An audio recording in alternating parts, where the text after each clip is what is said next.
izinkan kita ada, dan sebagaimana kita ada, kita tetap mempersembahkan seluruh hidup kita untuk menjadi persembahan yang hidup dan yang kudus dan yang berkenan kepada Tuhan.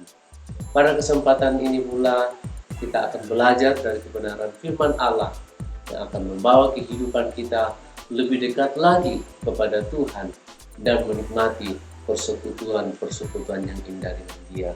Puji Tuhan, kita membuka Alkitab kita di dalam Kolose pasal 2 ayat yang ke-6 hingga ayatnya yang ke-7. Perikop di atas yaitu kepenuhan hidup dalam Kristus. Ayat yang ke-6, kamu telah menerima Kristus Yesus Tuhan kita. Karena itu, hendaklah hidupmu tetap di dalam Dia.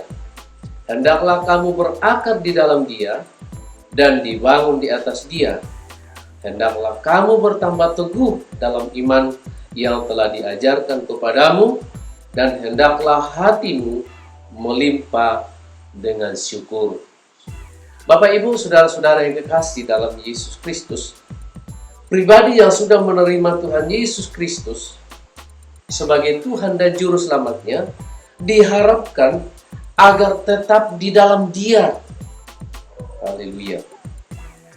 Tetap di dalam Dia artinya tidak berubah-ubah, saudara yang kekasih, dan tidak terpengaruh dengan situasi kondisi apapun yang terjadi di sekitarnya. Itu artinya tetap di dalam Dia. Nah, saudara, pribadi-pribadi tersebut ya diumpamakan seperti apa? Kata Paulus kepada jemaat yang ada di Kolose bahwa orang yang tetap di dalam Dia, orang yang telah menerima Yesus Kristus sebagai Tuhan dan Juru Selamatnya, Paulus memberikan satu perumpamaan bagi kehidupan mereka bahwa ia seperti pohon yang sudah berakar. Artinya, saudara yang kekasih, ia tidak mudah tercabut oleh apa? Oleh angin badai, pencobaan yang akan datang silih berganti. Kenapa dia tidak tercabut? Karena dia sudah berakar di dalam Tuhan. Dia memiliki kekuatan di dalam Tuhan. Itu sebabnya Paulus katakan bahwa saudara dan saya sebagai orang-orang yang sudah menerima Yesus Kristus sebagai Tuhan dan Juru Selamatnya, hendaklah hidupmu tetap di dalam Dia. Dan saudara dan saya diumpamakan seperti pohon yang sudah mulai berakar masuk ke dalam tanah untuk memiliki kekuatan. Dan selanjutnya, Paulus juga memberikan satu perumpamaan bagi orang-orang yang tetap di dalam Dia yang sudah menerima Yesus Kristus sebagai Tuhan dan Juru Selamatnya, diumpamakan seperti memiliki fondasi yang kuat. Untuk apa, saudara yang kekasih?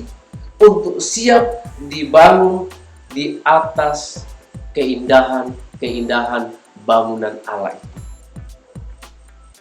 Saudara-saudara yang kekasih, ternyata kalau saudara dan saya memiliki fondasi dasar yang kuat dan kemudian kita membangun diri di dalam iman kita kepada Tuhan, maka kehidupan saudara dan saya akan menjadi indah. Karena apa, saudara yang kekasih? Tidak mudah dirobohkan dengan apapun. Karena saudara dan saya memiliki prinsip dasar, memiliki pengenalan dasar atas kebenaran firman Allah.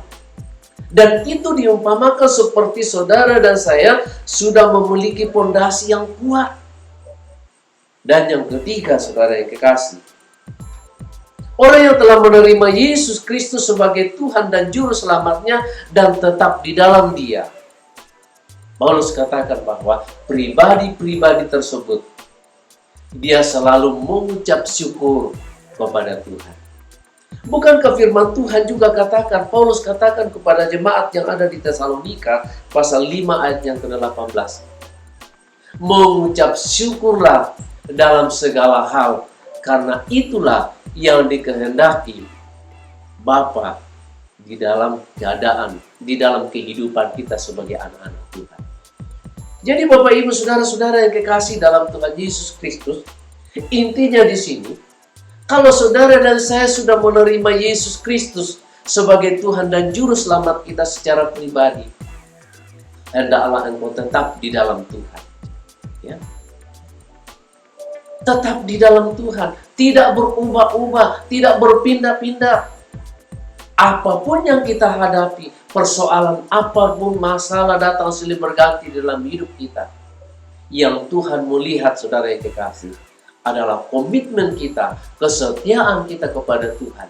Dan Tuhan katakan, hendaklah engkau setia sampai pada akhirnya, maka Tuhan akan memberikan kita mahkota kehidupan untuk menikmati kehidupan yang kekal bersama-sama dengan Dia.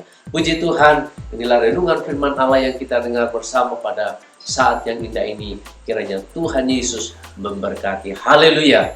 Amin.